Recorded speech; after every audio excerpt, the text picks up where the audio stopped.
पुन्हा महाराष्ट्र, इतिहास उजळण्या पुन्हा सोनेरी रयतेचा, एक लक्ष विकासाचा भाजप पक्षाचा, एकमेव पक्ष श्रेष्ठ, एकमेव तत्वनिष्ठ, एकमेव बलाधीष्ठ, भारताचे भविष्य, एकमेव पक्ष श्रेष्ठ भाजपा, एकमेव तत्वनिष्ठ भाजपा, एकमेव बलाधीष्ठ भाजपा, भारताचे भविष्य भाजपा। ऐरोलीच्या मतदारसंघातील सर्व बंधू भगिनींना मनापासून धन्यवाद।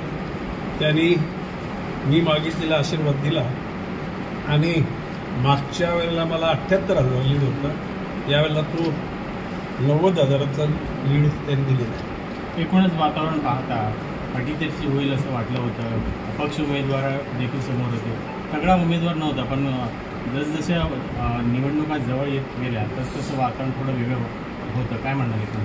हे बघा, बाब अशी आहे की अशा घटना या महाराष्ट्रात सगळीकडे घडल्या,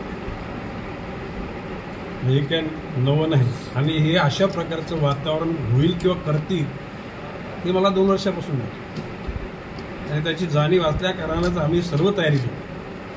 आता ज्याला महायुतीच्या सगळ्या घटकांनी काम केलं होतं त्याला 78,000 लीड मिळाला, आणि आता तो 90,000 वरती मिळतो, म्हणजे महाआघाडीतल्या काही घटकांनी काम नाही केले तुम्हाला माहिती आहे तुम्हाला, म्हणजे त्यांच्याशिवाय जनतेने एवढा कौल दिलाय की जनतेचे आमच्यावर असलेलं प्रेम आहे। मला राजकीय आव्हान देण्याचा खूप प्रयत्न झाला या निवडणुकीच्या काळामध्ये, वेगवेगळ्या प्रकारचे आरोप देखील झाले, मात्र आपण कोणत्याही आरोपांना उत्तर न देता प्रचाराला प्राधान्य दिलं।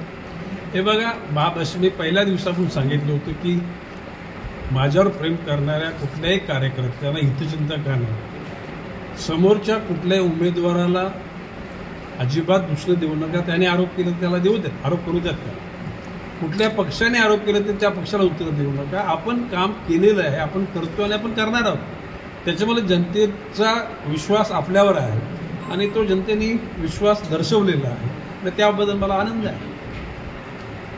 सर, एक महाराष्ट्रामध्ये अशा 2-3 घटना घडल्या की त्याच्यामध्ये एकाच घरातून 2 कुटुंब वेगवेगळ्या पक्षात राहिले, आपल्याकडनं पण राहिलं गेलं।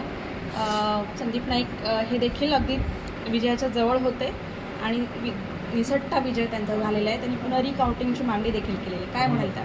हे बघा, प्रश्न असा आहे की या लोकशाहीच्या प्रांगणामध्ये डॉक्टर बाबासाहेब आंबेडकरांनी लिहिलेल्या घटनेमध्ये प्रत्येक माणसाला आपल्या जीवनाचा आलेख कसा घडवावा त्याचा स्वतंत्र त्याचा अधिकार आहे।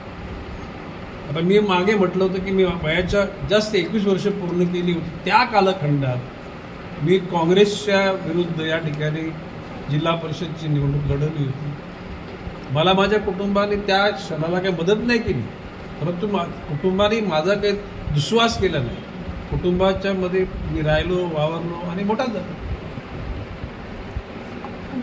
पराभव झाला। तुमचे जे विरोधक आहेत त्यांनी स्पष्टपणे आज प्रेस नोट काढलेली आहे आणि त्यांनी म्हटलेलं आहे की मी इथे मुद्दामून अपक्ष म्हणून बंडखोरी केली आणि तिथे मंदा म्हात्रेंना विजयी करावं, त्यांचं लक्ष विचलित व्हावं, या मी अपक्ष उभं राहिल्यामुळे सगळी ताकद इकडे लागली गेली, तिकडे ताकद लागली गेली नाही आणि त्याच्यामुळे मंदा म्हात्रेंचा विजय झाला असं त्यांचं म्हणणं आहे। बघा, बाब अशी आहे की मी पहिल्या दिवशी बोलतो संदीप नाईकांच्या प्रचाराला मी जाणार नाही, गेलो का तुम्ही एका कुठेही तुम्ही मला दाखवा गणेश नाईकांनी संदीप नाईकाच्या प्रचाराकरता इथे सभा घेतली किंवा त्या ठिकाणी कुठल्या गावात भेट दिली। मी ज्या पद्धतीनं शब्द उच्चारला होता तो शब्द पूर्ण केलेला आहे। आता राहिला कोणाला काय करायचं, स्वतःच्या आयुष्यातलं अपयश लपवण्याकरता कुठल्या ना कुठल्या गोष्टीचा आधार घ्यायची काय लोकांना सवय असते, आणि म्हणून त्याच्यात तो प्रकार आहे। हे जर अगोदर सांगितलं असतं ना, काय अगोदर किंवा गणेश नाईकांनी अशा प्रकारची या कुटुंबाने असा कट कारस्थान करून काहीतरी करणार होते म्हणून मी उभा राहिलो तर ते बरं झालं असतं ना। आता सगळं संपल्यानंतर हे बघा, पहिली गोष्ट म्हणजे लोकसभेला संजू नाईकांनी पराभूत केलं होतं, संदीप नाईकांनी 2दा विधानसभा आता 3ऱ्यांदा पराभूत झाला, ओके, मी 4थ्यांदा, ओके। आता उद्याला भविष्यकालामध्ये राजकारणामध्ये माझा नातू संकल्प नाही की त्याच्या समोर उभा राहा आणि तो परत एकदा पराभूत व्हा ना, ती पण तयारी करा. सर, राज्यामध्ये भाजपला चांगलं यश मिळालेलं आहे, काय सांगाल त्याबद्दल? नाही, डेफिनेटली बघा, माननीय पंतप्रधान नरेंद्रजी मोदी यांनी देशाचा स्तर जगामध्ये उंचावला. आता देशाच्या सर्वच बाबतीमध्ये प्रगतीची पावलं पडत आहेत.